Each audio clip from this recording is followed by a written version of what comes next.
Ladies and gentlemen, welcome to another video. In this video, we're going to be talking about how to fix your Skyscanner not working. So let's get straight into the video, shall we? The first thing you can try to do is going to be force closing your application and trying to relaunch it in order to fix any bugs or issues that might be temporary.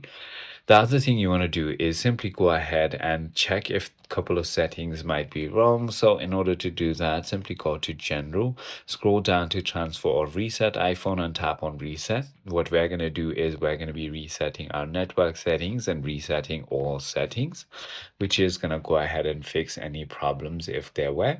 So if that is not the case, there might be a new update available for the application. So open your App Store or Play Store and simply go ahead and search for Skyscanner.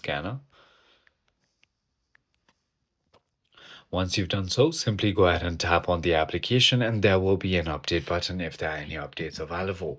Also ensure that you don't have any VPNs enabled, and if none of it works, you have no other options but to uninstall and reinstall your application. I hope this video clarifies everything for you. If you have further more queries, feel free to comment down below and I'll see you on the next one.